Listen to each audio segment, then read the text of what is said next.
今次介紹啟德天璽天呢個單位，面積655尺，屋內以輕奢嘅風格設計，帶大家參觀一下。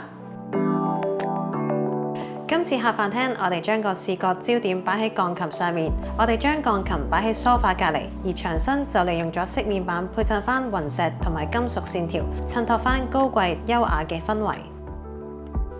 呢幅特色牆仲做咗一道隱藏門，打開佢之後就係客廁嚟嘅。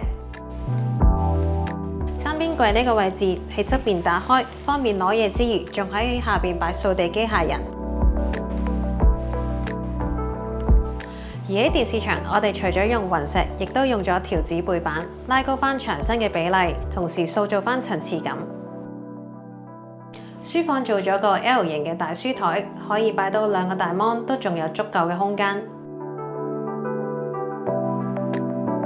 吊櫃做咗金屬框玻璃，配合翻櫃內嘅滲光燈，打亮翻屋主嘅珍藏。